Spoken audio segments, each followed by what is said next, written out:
और बौद्धिक विमर्श के क्षेत्र में गणपत सिंह जी की पहचान अध्ययनशीलता, तार्किक दृष्टि और सामाजिक शैक्षणिक विषयों पर तथ्यात्मक दृष्टिकोण के लिए भी विख्यात है। हार्दिक स्वागत, हार्दिक अभिनंदन सर। सबसे पहले मैं माँ सरस्वती को वंदन करता हूं। हमारे अनुज और शिव के लोकप्रिय विधायक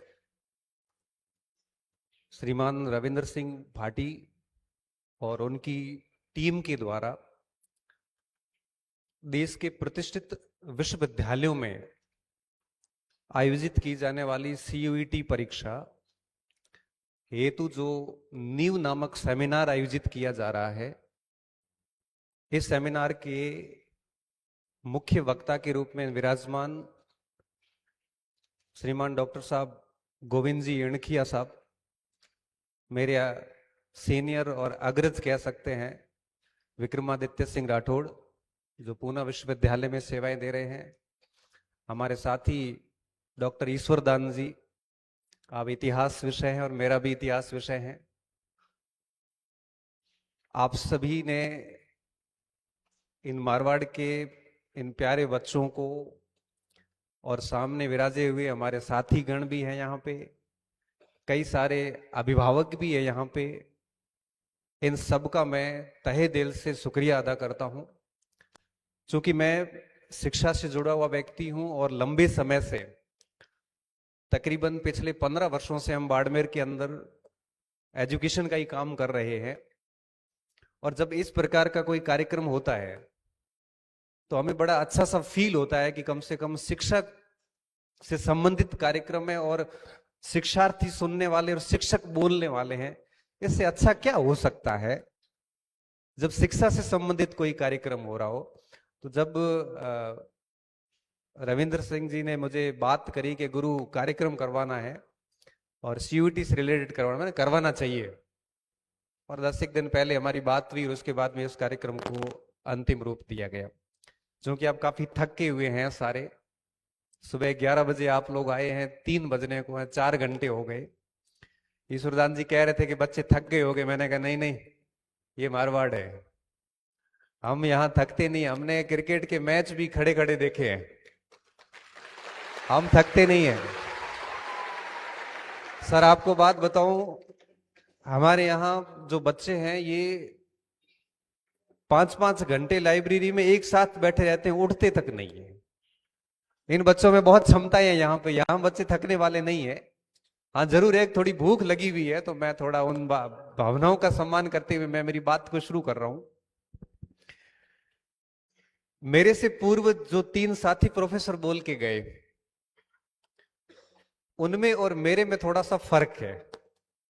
फर्क ये है कि आप तीनों ही केंद्रीय विश्वविद्यालय में ही पढ़े हैं और वहीं पे सेवाएं दे रहे हैं, और मैं ऐसा दुर्भाग्यशाली व्यक्ति हूं कि चाहकर भी केंद्रीय विश्वविद्यालय में एडमिशन नहीं ले पाया। जैसे हमारी 12वीं कक्षा हुई, 12वीं कक्षा होने के बाद में मेरे एक मित्र थे स्वर्गीय भोम सिंह डिंगड़ा, मेरे बहुत क्लोज मित्र रहे, और 2 साल पहले एक दुर्घटना में आपकी जान चली गई। मुझे बड़ा याद आता है वो सारा समय।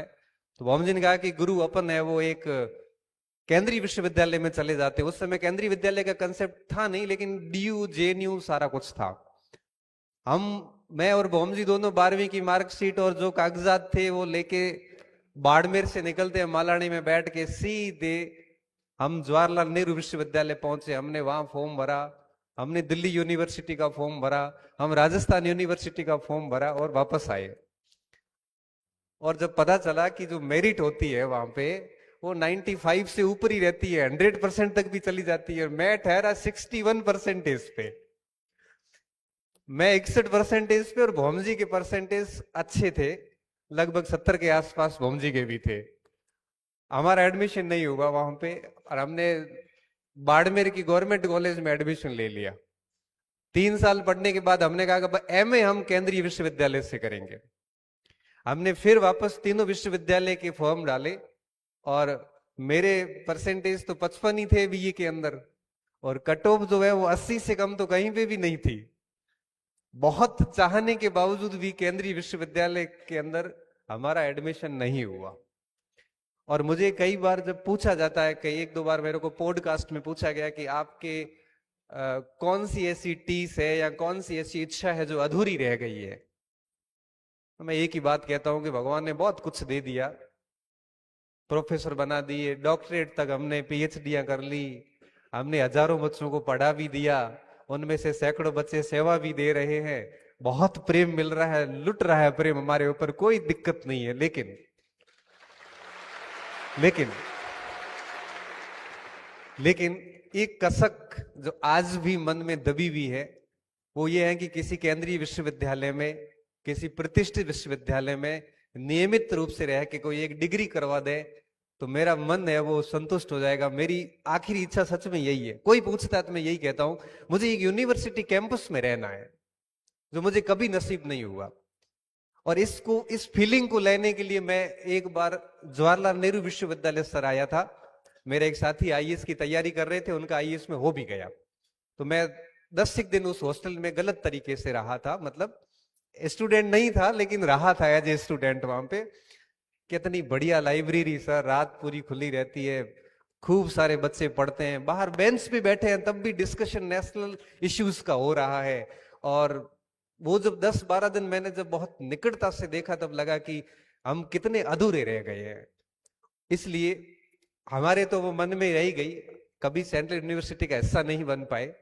लेकिन जब मैं ठीक ठाक स्थिति में आया तब दिमाग में यही बात वापस आई कि हमारे परिवार के बच्चे हैं वो कम से कम जाने चाहिए। और मेरा परिवार तो क्या, पूरा बाड़मेर जैसलमेर पूरा ही मेरा परिवार है। आज की स्थिति में मेरे जितने भी बच्चे हैं, अब ये बच्चे भी बैठे हैं, जिनमें से कई बच्चे पढ़े हुए हैं, कई बच्चे पढ़ रहे हैं, ये सारा ही परिवार है, इन बच्चों जाने चाहिए। तो पिछले 2 साल पहले जब हमने सक्सेस पॉइंट स्कूल का काम जब शुरू किया तो मैंने मेरी टीम सारी को यही बोला कि इन बच्चों को परसेंटेज से नहीं जोड़ना है, बल्कि इनको सीयूईटी की बढ़िया तैयारी करवानी है। क्योंकि परसेंटेज का दौर गया, आप तो बड़े गोल्डन एज में पैदा हुए कि आप परीक्षा पास करके केंद्रीय विश्वविद्यालय में जा सकते हैं। हमारा दुर्भाग्य था कि परीक्षा नहीं होती थी। हाँ, जवाहरलाल नेहरू विश्वविद्यालय में जरूर एंट्रेंस टेस्ट होता था, लेकिन बाकी विश्वविद्यालय परसेंटेज के बेस पे लेते थे, तो हम नहीं हो पाए। और जवाहरलाल नेहरू विश्वविद्यालय में पेपर जो है वो लिखना इंग्लिश में पड़ता था और हमारी अंग्रेजी में हाथ आज भी तंग है, तो सिलेक्शन होने की कोई बहुत अधिक उम्मीदें नहीं थी। तो आप बड़ी गोल्डन एज में हो कि आप परीक्षा पास करके केंद्रीय विश्वविद्यालय का हिस्सा बन सकते हो। तो हमने फिर इस मुहिम को शुरू किया। और डॉक्टर साहब, मैं आपको बताना चाहूंगा कि पिछली बार मेरे पास तकरीबन 60 बच्चे थे, उनमें से 37 बच्चे आज केंद्रीय विश्वविद्यालयों के अंदर अध्ययनरत हैं। रामजस कॉलेज में भी है सर, और सेंट स्टीफन में भी गए, हिंदू कॉलेज में भी गए, मिरांडा में भी गए, बीएचयू में भी है, जामिया मिलिया इस्लामिया में भी बच्चे पढ़ रहे हैं। मुझे बड़ी खुशी हो रही है, लेकिन साथ साथ में एक दुख भी है। दुख ये है कि 60 में से वो 40 जो बच्चे हैं वो ही क्यों गए, 20 क्यों नहीं गए? क्योंकि हमारे अभिभावकों की थोड़ा सा जो भय था कि कुछ बच्चियों को परीक्षा ही देने नहीं दी गई, और किसी बच्ची ने परीक्षा दी, एडमिशन हुआ तो उसको भेजा ही नहीं उन्होंने।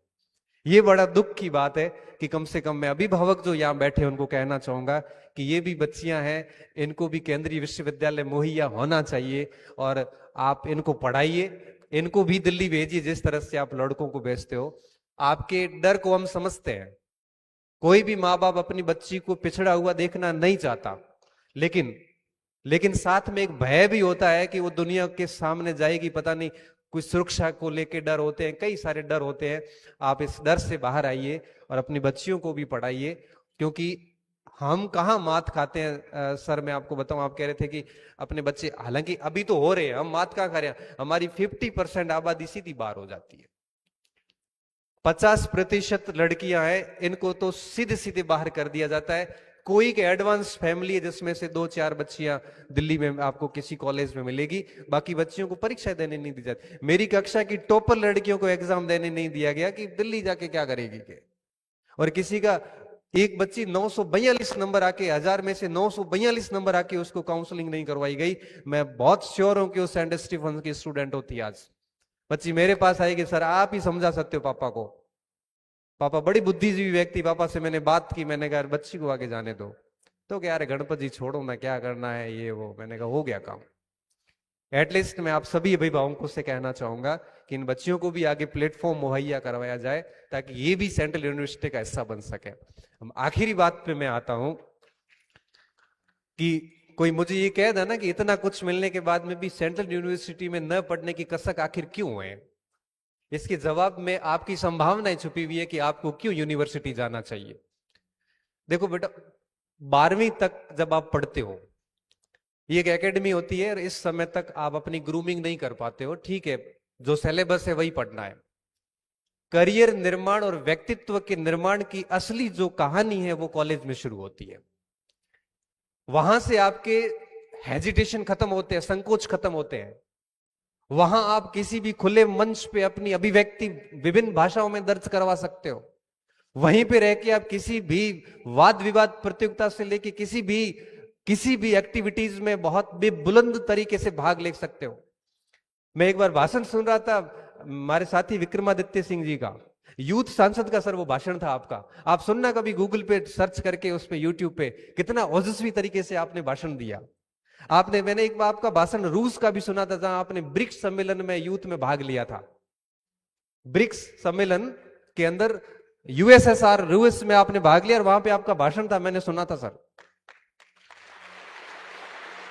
ये बड़े मंचों पे जाके बात रखने की जो शुरुआत हुई थी, वो आप इनको पूछोगे तो वो इनकी फर्स्ट ईयर कक्षा से हुई थी, 12वीं तक नहीं हुई थी। ये चीजें हमसे दूर हो गई। हमने बोलना तो सीख लिया, ठीक है, सब चीजें हो गई, लेकिन आज भी हम कहीं ना कहीं 10 बच्चे अगर यूनिवर्सिटी के बैठे हैं तो हम इन्फीरियोरिटी में चले जाते हैं। कहीं ना कहीं अंदर हीनता की भावना आज भी मेरे आती है।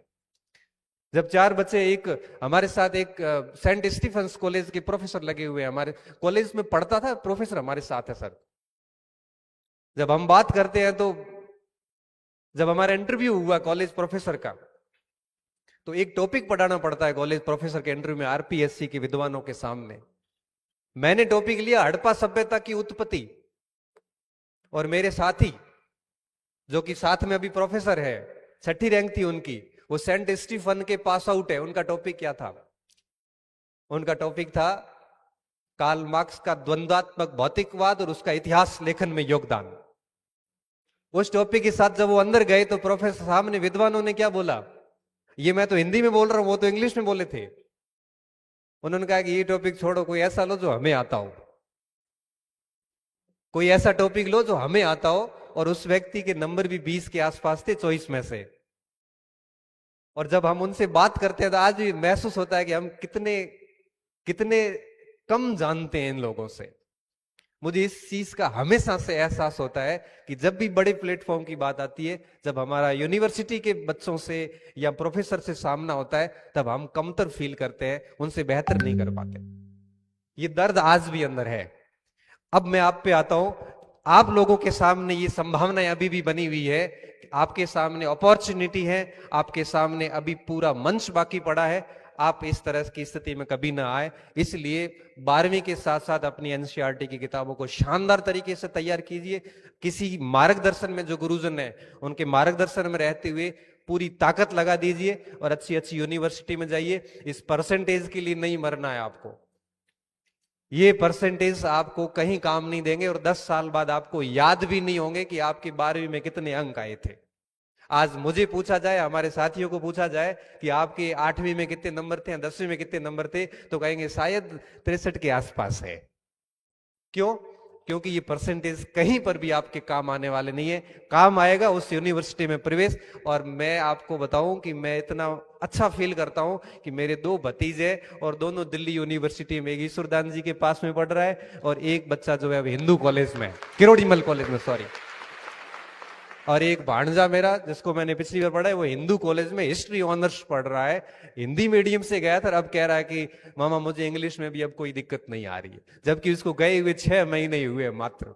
कभी बोलता तक नहीं था, आज अच्छे से मेरे से बात करता है कि मैं ऐसे पढ़ रहा हूं, मैंने उमर फारूकी की किताब पढ़ रहा हूं, मैं ये किताब पढ़ रहा हूं। तो मुझे लगता है कि मैंने मेरे परिवार के 3 बच्चे वहां भेजे, अब वो तीनों बच्चे बहुत अच्छे से दिल्ली में पढ़ रहे हैं, कोई दिक्कत नहीं है। इसलिए मुझे लगता है कि आप लोगों को भी इस और प्रयास करना चाहिए। सेमिनार का मुख्य उद्देश्य आपको केवल यहां बुला के भाषण सुनाना नहीं है। इस सेमिनार का मुख्य उद्देश्य सिर्फ इतना है कि यहां से निकलने के बाद आपके दिमाग में हर दिन ये CUET और केंद्रीय विश्वविद्यालय घूमने चाहिए। हर दिन दिमाग में एक टारगेट सेट होना चाहिए कि अपने को जाना है केंद्रीय विश्वविद्यालय में, अपने को जाना है दिल्ली विश्वविद्यालय में, जवाहरलाल नेहरू विश्वविद्यालय में, बनारस हिंदू विश्वविद्यालय में, जामिया मिलिया में, बहुत सारे विश्वविद्यालय जो सर ने बताया आपको।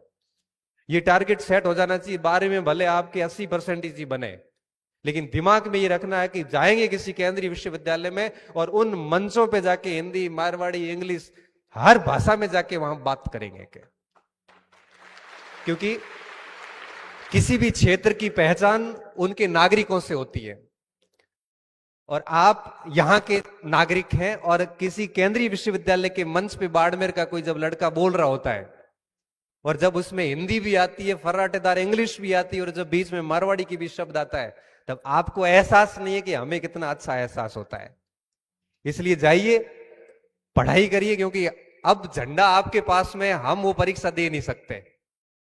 हमें तो बीच में दिल्ली की किसी कॉलेज से कॉल आया था मेरे पास भी, शायद रोहिणी कॉलेज कुछ नाम था, कि आपको सर एक अतिथि के रूप में बुला रहे। मैंने कहा मेरे को क्यों बुला रहे हो भाई, मैं गवर्नमेंट कॉलेज बाड़मेर का स्टूडेंट और गवर्नमेंट कॉलेज बाड़मेर में पढ़ा रहा हूं।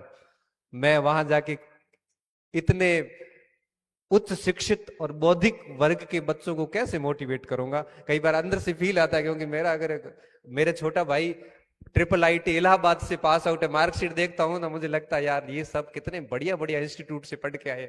इधर मेरी मार्कशीट देखता हूं तब लगता है अंदर रखो, ठीक है इसको। तो इसलिए जो मेरे से आगे 3 वक्ता बोले उनसे आप प्रेरित होइए और इनसे ज्यादा आप मेरे से प्रेरित होना।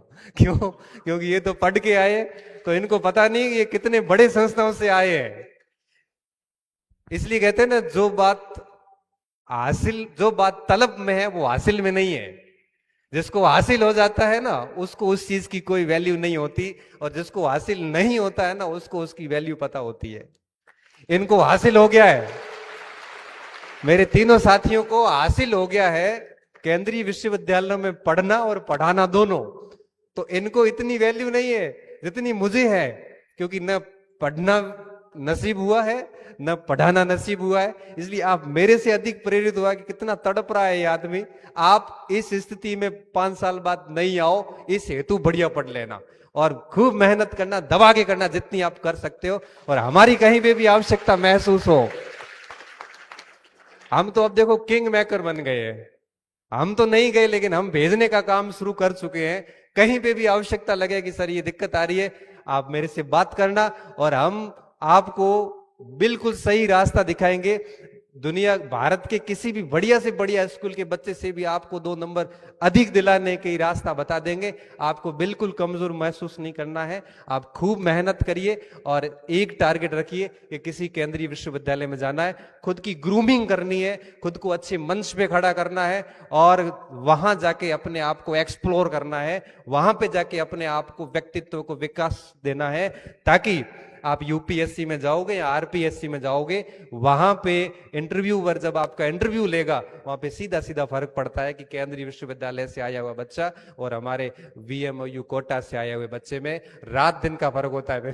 एक साथ मेरे तो आप सभी को बहुत बहुत शुभकामनाएं कि आप इतनी देर से बैठे हो, अच्छे से आप सुन रहे हो। मैं आपका धन्यवाद, शुक्रिया अदा करता हूं। इनके साथ साथ चलो बच्चे तो खैर सुन रहे हैं, इनके तो हित जुड़े हुए हैं। इसके साथ साथ जो अभिभावक है जिनका इन बातों से कोई मतलब नहीं है, वो भी 3 घंटे से सुन रहे हैं। और सुनना इस समय सबसे मुश्किल काम होता है। आप सभी अभिभावकों का मैं शुक्रिया अदा करता हूं। मैं इस पूरी मीडिया टीम जो है, जो यहाँ पे घंटों से कवरेज कर रही है, इन बातों का इन लोगों से कोई संबंध नहीं है, फिर भी सुन रहे हैं और पूरा अच्छी तरीके से मीडिया कवरेज की आप सभी मीडिया बंधुओं का मैं शुक्रिया अदा करता हूं। और साथ में रविंद्र सिंह भाटी की जो पूरी बड़ी गजब एक्टिव टीम जो है, उस टीम का मैं शुक्रिया अदा करूंगा। और आगे आपसे और उम्मीद रखेंगे कि इस तरह से एजुकेशन से जुड़े हुए जो काम है वो लगातार करते रहे। हमारे जो विश्वविद्यालयों के जो 2 भाई स्टूडेंट है, इन दोनों का भी बहुत बहुत शुक्रिया कि इन्होंने बहुत अच्छी तरीके से मन संचालन किया और बच्चों को मोटिवेट करने का काम किया।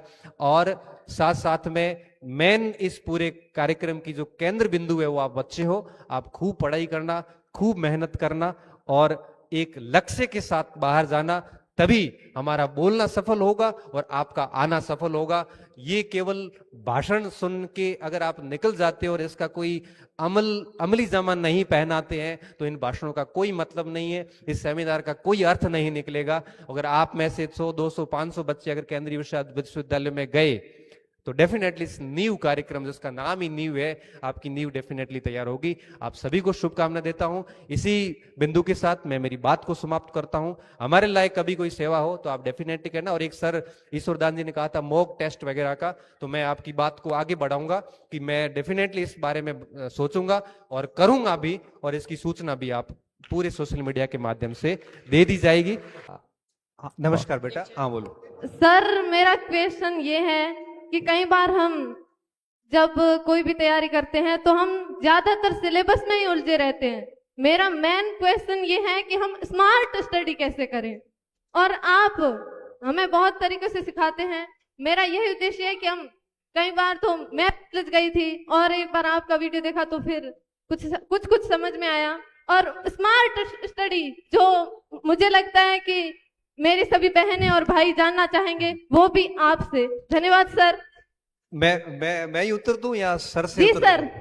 मैं ही दूं? हाँ। देखिए, इस बच्ची का प्रश्न ये है जो आप सभी का प्रश्न हुआ करता है कि स्मार्ट स्टडी कैसे की जाए। देखो, इसमें बहुत सिंपल तरीके से एक लाइन में बोलूं ना कि स्मार्ट स्टडी कैसे होती है, तो सीधा सीधा मतलब ये होता है कि हमें ये पता करना है कि पढ़ना क्या है और छोड़ना क्या है। कुछ चीजों को छोड़ देना है, कुछ चीजों को बहुत अच्छे से पढ़ना है। पहली बात तो ये। दूसरा, स्मार्ट में ये आता है कि आप प्रॉपर तरीके से रिवीजन कंटिन्यू करते रहें, प्रैक्टिस करते रहें। अगर अपन किसी किताब को उपन्यास की भांति पढ़ते जा रहे हैं, उसका रिवीजन नहीं कर रहे हैं, उसको अगर मनन नहीं कर रहे हैं, मस्तिष्क में सोच के अगर याद नहीं कर रहे हैं, तो आपका पढ़ना व्यर्थ है, वो कभी फायदा नहीं दे सकता। तो स्मार्ट स्टडी में पहली चीज पढ़ना क्या है और क्या नहीं पढ़ना है, इसका ज्ञान होना चाहिए। और दूसरी बात कि जो भी पढ़ रहे हो उसको दिमाग में मेमोराइज करो, उसके ऊपर मंथन करो, आंख बंद करके सोचिए कि आपने पिछले 1 घंटे में क्या पढ़ा है। आप उस चीजों को याद करो, उसके बाद में भरपूर प्रैक्टिस करो।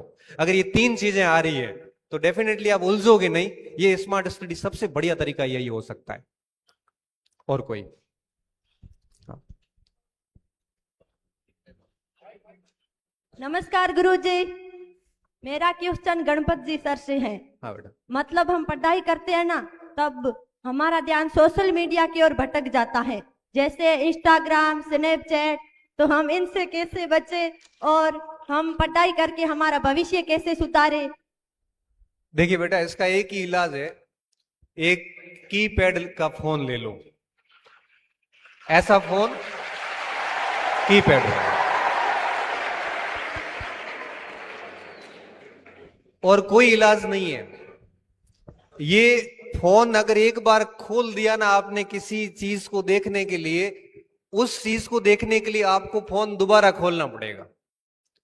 पहली बार खोलने के बाद आप नोटिफिकेशंस चेक कर करके इंस्टाग्राम, व्हाट्सएप, फेसबुक घूमते घूमते वापस इंस्टाग्राम पे आओगे। फिर लास्ट में पता चलेगा था कि फोन किस लिए खोला था मैंने।